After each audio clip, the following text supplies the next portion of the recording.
Hello 7th class.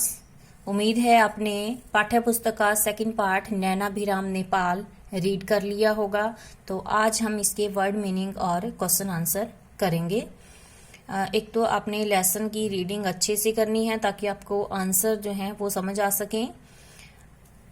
शिखर, चोटी, गोद, अंक, भ्रमण, सैर, उल्लास, खुशी, सजीव जिसमें प्राण हो। प्राण हो मीन्स इसमें जान हो जिस चीज में, और जिसमें ना हो उसे हम क्या कहते हैं, निर्जीव कहते हैं। ठीक है। उसके बाद है लालायित, ललचाया हुआ, संपन्न, अमीर, विहार, उपवन, बगीचा, उद्यान, ये सभी क्या है, बाग को बोलते हैं हम। संकल्प, दृढ़ निश्चय, प्रतिबंध, रोक, रोक मीन्स बैन कर देना। नेक्स्ट हमारे हैं लघु उत्तरीय प्रश्न मीन्स हमारे शॉर्ट क्वेश्चन है।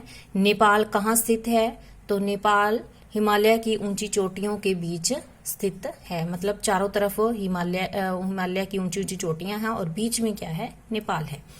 दुकानों में किन वस्तुओं की भरमार थी?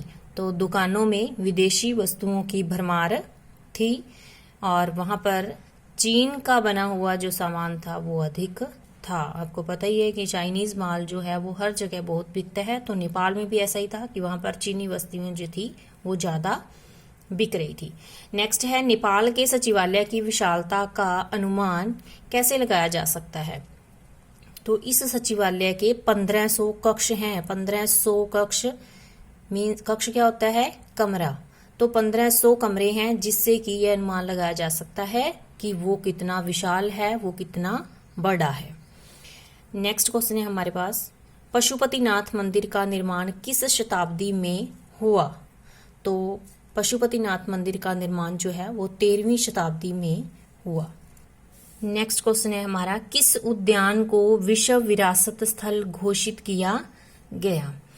तो उद्यान मैंने आपको बताया था क्या होता है, बाग। राजकीय चितवन राष्ट्रीय उद्यान को विश्व विरासत घोषित किया गया। विश्व विरासत क्या होती है कि वो पूरे संसार के लिए, पूरे संसार की विरासत बन जाती है।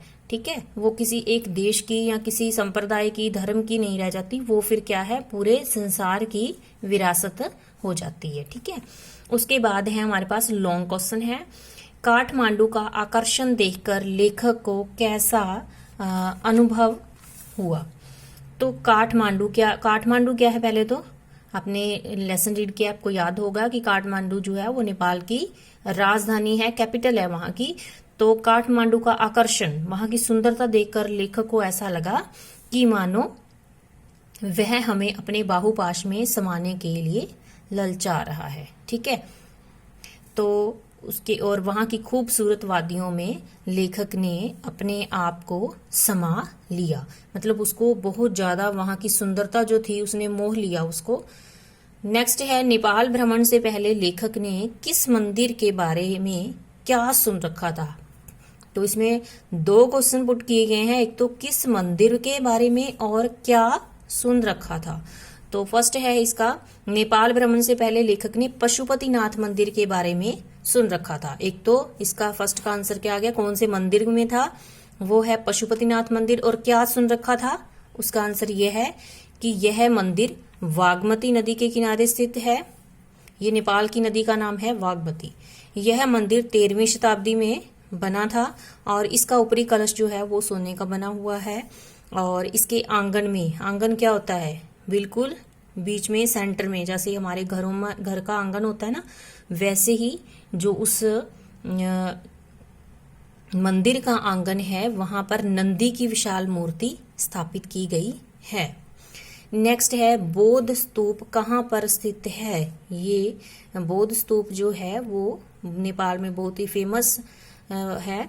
बौद्ध स्तूप नेपाल की राजधानी काठमांडू में स्थित है और धान और मक्के के हरे हरे खेतों के बीच में स्थित यह स्तूप बड़ा ही आकर्षक लगता है, लोगों को अपनी तरफ अट्रैक्टिव करता है। ठीक है। यहाँ गौतम बुद्ध के अवशेष रखे गए हैं। अवशेष होते हैं अस्थियां। ठीक है। जब कोई इंसान जो है उसकी डेथ हो जाती है तो उसके बाद जब उसका अंतिम संस्कार के बाद जो उसकी राख या उसकी हड्डियां कह लें हम, तो वो अस्थियां होती हैं तो वो वहां पर रखी गई हैं, इसलिए वो बहुत ज्यादा धार्मिक मान्यता के अनुसार भी बहुत पवित्र स्थान माना जाता है। तो यहाँ पर जाकर जो है अपार शांति का अनुभव होता है। वहां पर लेखक को ऐसा लगा था कि मुझे बहुत ही शांति मिली है। उसके बाद हमारा नेक्स्ट क्वेश्चन है कि पाठ के आधार पर राजकीय चितवन राष्ट्रीय उद्यान का जो है एक नोट तैयार करना है, हमने उस पर लिखना है। हाँ जी, राजकीय चितवन राष्ट्रीय उद्यान विश्व के सबसे प्राचीन संरक्षित वन क्षेत्रों में से एक है। संरक्षित क्या होते हैं? जिनको सुरक्षित रख दिया गया है, जो सुरक्षा की दृष्टि से बिल्कुल सही है, ठीक है। यह उद्यान नेपाल के तराई प्रदेश में स्थित है और प्राचीन काल में महाराजाओं के द्वारा इसे शिकार करने के लिए प्रयोग किया जाता था। मतलब यहाँ पर वो जानवरों का शिकार करने के लिए आते थे। 1950 में शिकार पर रोक लगा दी गई और सन 1984 में इसे विश्व विरासत स्थल घोषित कर दिया गया। उसके बाद हम आते हैं लास्ट क्वेश्चन पे। लास्ट क्वेश्चन है हमारा, नेपाल भ्रमण ने लेखक के अंतर्मन पर कैसी छाप डाली? अंतर्मन क्या होता है? उसकी आत्मा पर, ठीक है, उसके मन पर क्या प्रभाव डाला? नेपाल भ्रमण ने लेखक के अंतर्मन पर ऐसी छाप डाली कि लेखक ने मन ही मन यहाँ दोबारा आने का संकल्प कर लिया। मतलब उसे इतना अच्छा लगा नेपाल में भ्रमण करके, वहाँ की जो धार्मिक स्थल थे, मंदिर थे, यहाँ कोई भी दर्शनीय स्थल जो भी थे उसने देखे, वहां पर उसका इतना मन लगा कि उसने अपने मन में ये सोच लिया, पक्का कर लिया कि मैं यहाँ पर दोबारा वापस जरूर आऊंगा और यहाँ पर जो मैंने सुंदरता शांति का अनुभव किया है उसे मैं फिर से आनंद उठाना चाहूंगा। उसके बाद लास्ट हमारे पास एक एक्टिविटी है आपके लिए। अपनी किसी ऐसी यात्रा का वर्णन करो जिसे आप अविस्मरणीय मानते हो। अविस्मरणीय क्या होता है? जिसे आप कभी भी भुला नहीं सकते। तो आपने बहुत सारी यात्राएं की होंगी, तो कोई एक ऐसी यात्रा जो आपको बहुत ही अच्छी लगती है, जिसके बारे में सोचकर आपको बहुत अच्छा लगता है, उसके बारे में आपने कुछ लाइंस लिखनी है। ओके स्टूडेंट्स, आपने इस लेसन को कंप्लीट कर लेना है और लर्न भी करना है और इस एक्टिविटी को अपने फेयर नोटबुक में राइट करना है। Okay students, bye.